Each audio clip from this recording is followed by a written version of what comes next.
Section 1. You will hear a man inquiring about joining a wildlife conservation society. First, you have some time to look at questions 1 to 6 on page 2.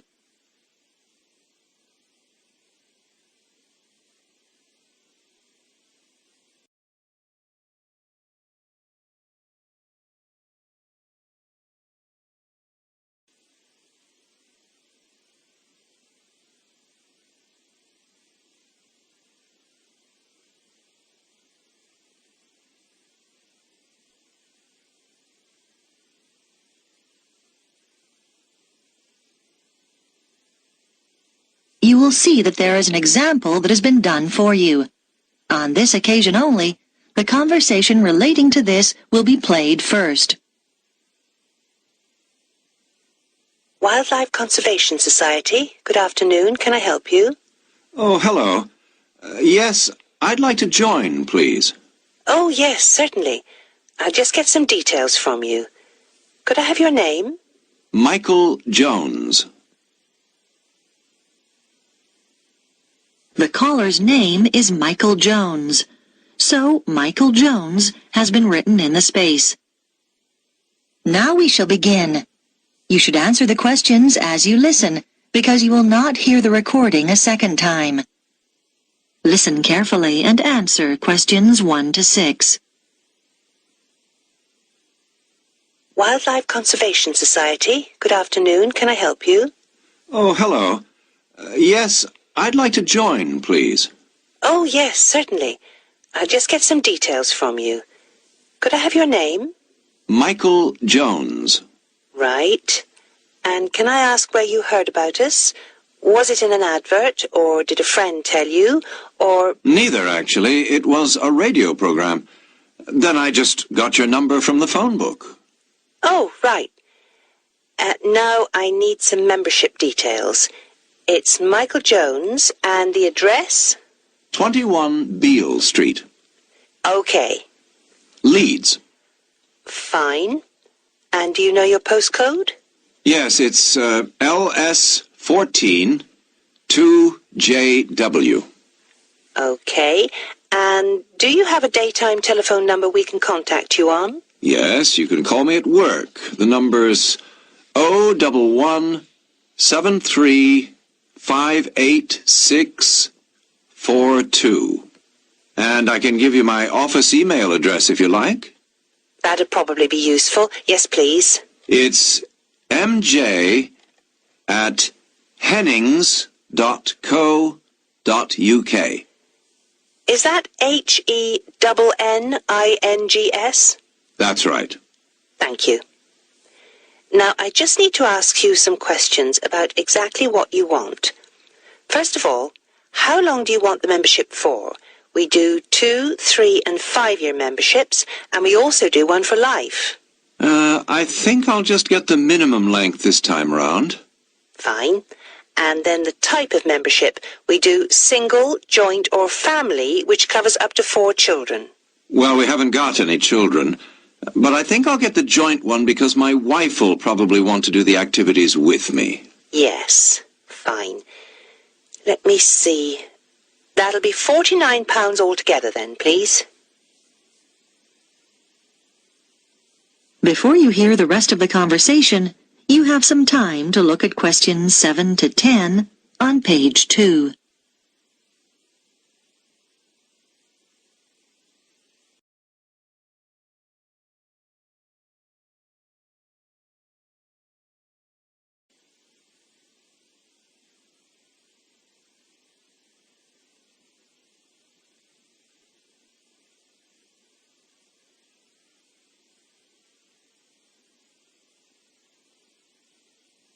Now listen and answer questions 7 to 10. How would you like to pay? By direct debit? No problem.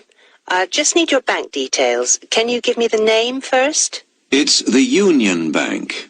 And now I've got your name, but I need your account number. 01059612. Okay. When would you like to start payment? Next month, on the 1st of October, or...? Can you make it the 15th instead? No problem. The membership will begin then too. Is that all right? That's fine. I'll just give you a reference number in case there's any problem. Have you got a pen? Yes. It's JYZ37. And we'll be sending you an information pack within a few days. Is there anything else? Oh, yes. Could you send me an additional one? I've got a friend who's very interested. Certainly, no problem. I'll make a note of that. There's also a video we can send you if you like. There's no charge. Yes, please. That'll be great. That is the end of section 1. You now have half a minute to check your answers.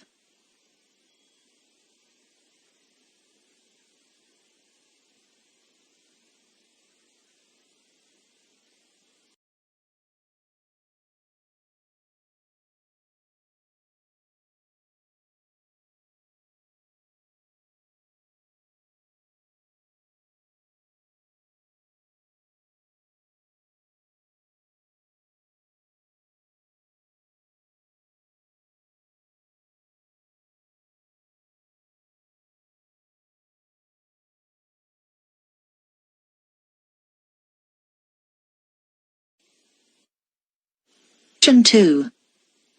You will hear a woman talking on a radio program about a festival that is about to take place. First, you have some time to look at questions 11 to 18 on page 3.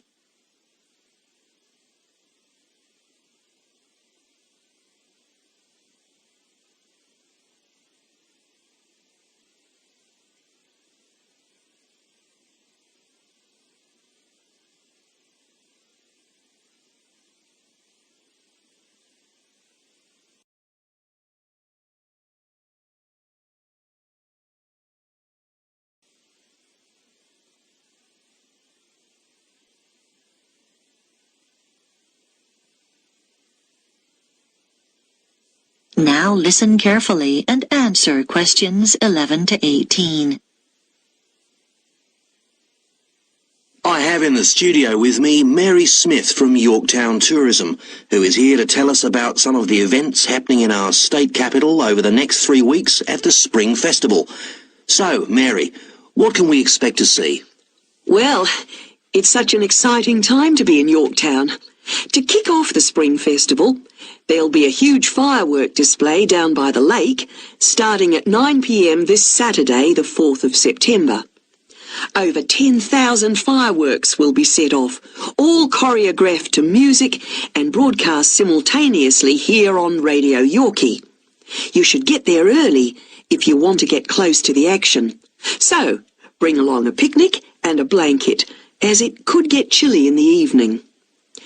One of the things that attracts visitors to the festival from all over the country is the amazing collection of flowers on show in Central Park throughout the festival. Special buses will run from the town centre to the show at 20-minute intervals for those of you who prefer to take public transport. If you're interested in seeing the latest in cars, from the fastest to the most expensive, then head over to the motor show at the Exhibition Centre from the 10th to the 15th of September. It'll be open daily from 9 a.m. until 10 p.m. So you can even pop there after work. Do you like photography? Then go along to Grow Your Imagination, an exhibition of photographs of famous gardens, which will be held at the Art Gallery from the 11th to the 19th of September. Come and be inspired by some of the world's most beautiful gardens. I've had a sneak preview of some of the photographs, and they are magnificent. If music is more your scene, then you should come and hear the Australian Philharmonic Orchestra performing Swing in Spring at the Concert Hall on Friday the 17th and Saturday the 18th of September. It's a celebration of dance music from the 1940s and 50s. There'll be 3 performances. Both evenings start at 7 p.m. and a matinee performance at 2:30 on the Saturday. So, get your dancing shoes on and head there. It's guaranteed to get your feet tapping.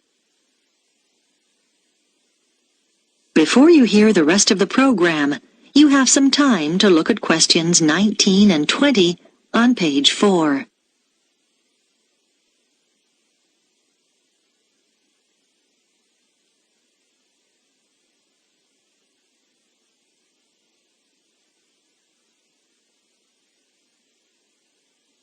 Now listen and answer questions 19 and 20. Those are just a few of the attractions on offer. But for something a little different, you could try Balloons Down Under, which is the largest gathering of hot air balloons in the southern hemisphere. It's well worth it, because there'll be over 25 balloons of all shapes and sizes, which is a truly amazing sight. I'm also happy to announce that one lucky person will get the chance to go up in one of these balloons absolutely free. That's the prize in our special Spring Festival competition. It'd normally cost you $200, so it's not a bad prize, eh? I'm sure you all want a chance to win, so you'll need to fill out the entry form in today's edition of the Yorktown News. Don't forget to include your phone number. And send it to Radio Yorkie. Make sure your entry reaches us by 5 p.m. on Thursday the 9th of September. Then, to see if you've won, just check out the festival's website on Saturday the 11th of September, where we'll publish the name of the lucky winner. It's such a fantastic prize, so hurry up and get your entry in. So, there you have it. Just a few of the special events happening here in Yorktown over the Spring Festival. And if you'd like any more details about the festival... That is the end of section 2. You now have half a minute to check your answers.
Section 3.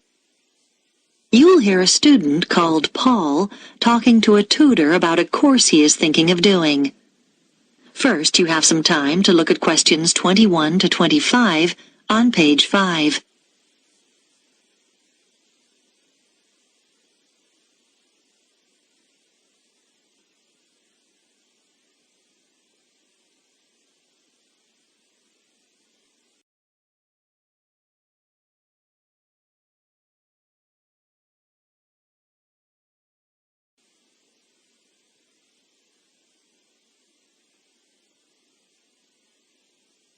Now listen carefully and answer questions 21 to 25. Good morning. Come in. You're Paul, are you? Yes, I spoke to you on the phone. Yes. Have a seat. You wanted to talk to me about the archaeology course? Yes, I've read the handbook, but I'd like to find out a few more details before I decide whether to do it. Right, yes. What would you like to know?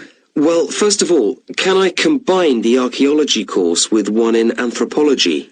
Yes, you can combine it with any other subject apart from classical history. That's simply because there's some overlap in the lecture times for those two courses. We weren't able to coordinate them. Okay, fine. And could you tell me about the modules? Well, in the first semester, there are 3. All of them are compulsory. We don't offer optional modules till next year. Right. The first one focuses on what can be learned from specific artifacts, such as pottery and stone tools. It's called Object Matters, and it's taught by Dr. Morris. Is that... how is the module presented? I mean, is it lectures? We refer to the means of presentation as the learning method, and in this case it's lectures integrated with practical sessions, so it's a mixture. What about the content? I suppose we'll be looking at different kinds of archaeological remains and how to date them and so on. To some extent, but the module is basically about processes. First of all, recording material, then classification, then interpretation of the data. That's how archaeologists draw conclusions about their findings. And finally, display. Is that okay? I think so. Yes, thanks. One other thing. How is the module assessed? Is there an exam? No, it's all based on coursework. Before you hear the rest of the discussion, you have some time to look at questions 26 to 30 on page 6.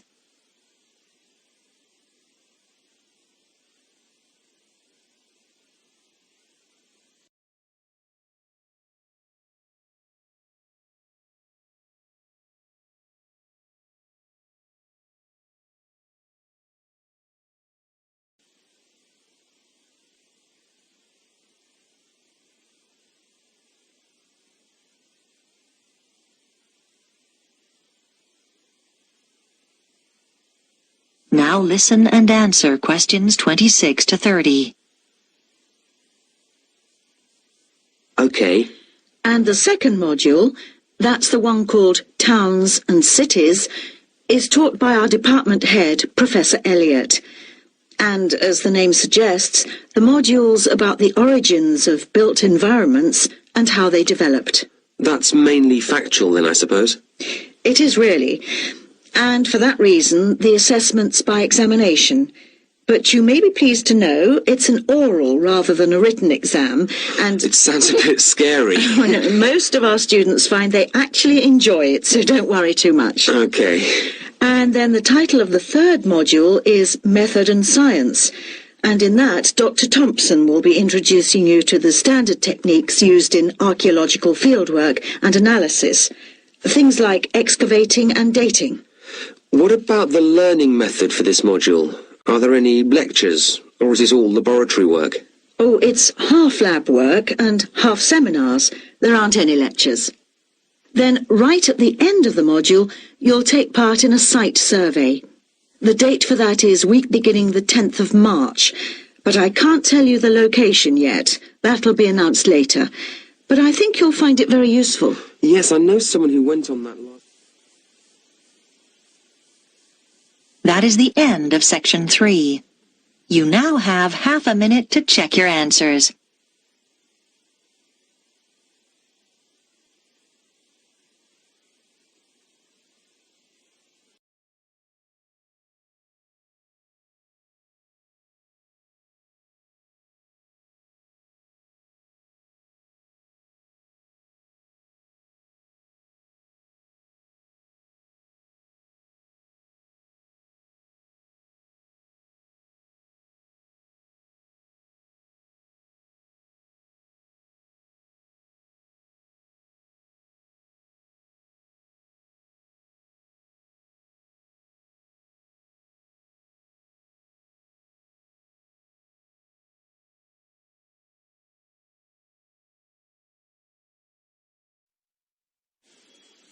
And 4. You will hear a talk about the effects of our digital world on young people. First, you have some time to look at questions 31 to 40 on pages 7 and 8.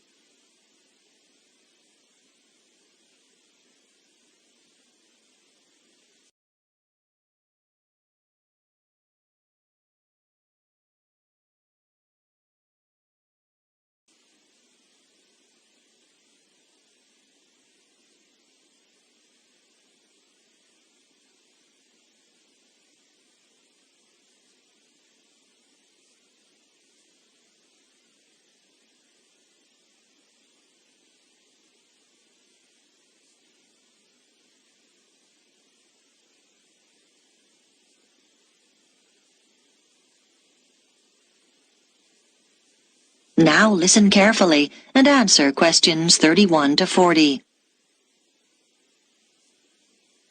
In this lecture series, we're looking at changes occurring due to the rapid spread of digital technology in the last decades of the 20th century.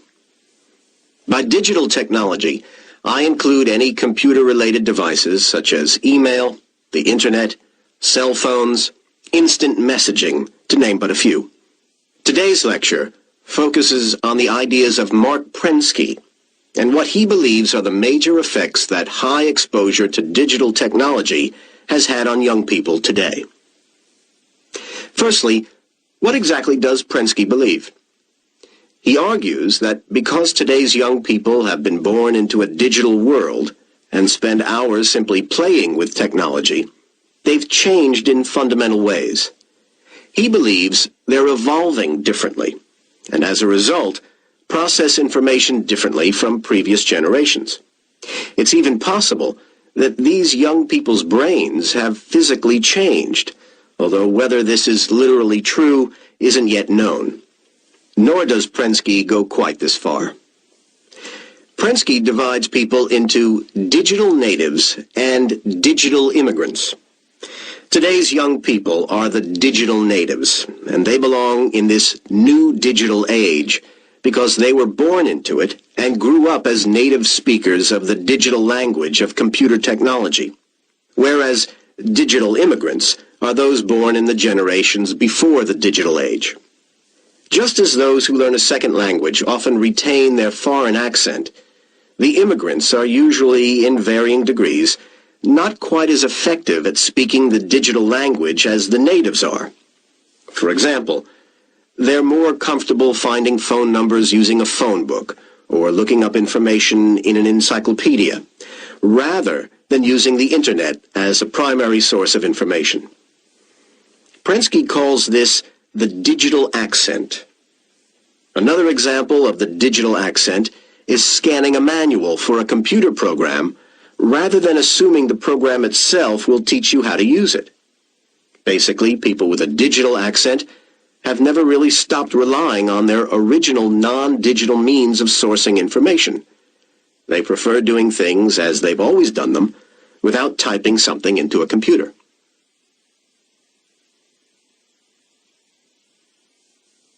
Prensky predicts that due to all this, changes are in store, mainly in the area of education.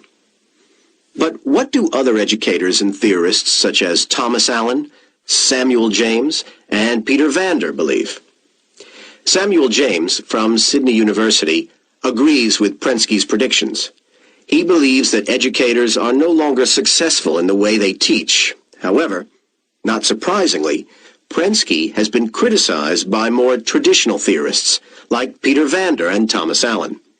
They disagree with many of Prensky's assertions.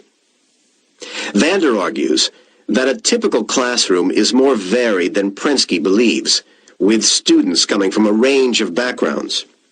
He maintains that a large percentage of these students are not necessarily proficient with technology, and not all students today fit the one stereotype. And Allen adds that even though most students today have easy access to technology, some just don't find the digital medium appealing. James disagrees, though. He believes that all today's students do share the same basic interest in and knowledge of digital technology. However, James believes our younger students can communicate with their digital immigrant teachers and can still learn using methods which have proven to be successful in the past. James's theories are taken a step further by Allen, who recognizes that both digital immigrants and natives have to deal with vast amounts of information in today's electronic society. Allen maintains that while most young students are proficient in playing computer games and using the web in quite basic ways, they're not used to using the computer at advanced levels. For example, to conduct complex information searches, which are so necessary for university study today. Irrespective of Allen's research, James believes it's possible for computer games to play a major role in making classroom learning more stimulating, and he cites many instances where this would be possible today. However, Vander asserts that rather than focusing on developing games, we should think of better ways to assist teachers, because no computer program comes close to doing what a human teacher does every day. That is the end of Section 4. You now have half a minute to check your answers.